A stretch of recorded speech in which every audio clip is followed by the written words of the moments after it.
கொல்லை பக்கம் மட்டை வெட்டிகிட்டு இருந்தேங்க. எங்கள் அம்மாட்டேருந்து ஒரு சவுண்டு, எப்பா மீன் குழம்பு வைக்க போகிறேன்னு. நான் என்ன பண்ணேன், டக்குன்னு ஃபோனை எடுத்துகிட்டு வேகமாக போய் உட்காந்துட்டேன் வீடியோ எடுக்கிறதுக்கு.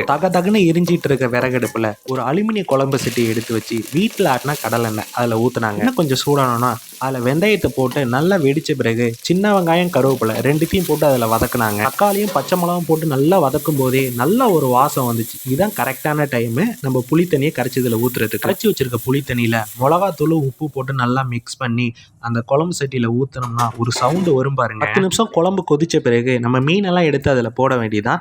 எங்கள் அம்மா என்ன பண்ணுவாங்கன்னா, செனையை தனியெல்லாம் செய்ய மாட்டாங்க, குழம்புலே எடுத்து போட்டுருவாங்க. அந்த குழம்புல உள்ள செனை லைட்டாக உடஞ்சி குழம்புல மிக்ஸ் ஆகிடும். நம்ம சாப்பிடும்போது பார்த்தீங்கன்னா சின்ன சின்ன முட்டையாக நம்ம வாயில் பட்டு அது ஒரு டிஃப்ரெண்ட்டான டேஸ்ட்டாக இருக்குங்க. அதை போட்டு குழம்பு சட்டியை மூடி வச்சு ஒரு 20 நிமிஷம் கழிச்சு ஓப்பன் பண்ணி பார்த்தா மீனெல்லாம் அப்படியே பஞ்சு பஞ்சாக வெந்துருச்சுங்க. குழம்பு சட்டியை ஓப்பன் பண்ணோன்னே குழம்பு வாசம் கொள்ள கடைசியில் உள்ள எண்ணெயை இழுத்துருச்சுங்க அப்படியே.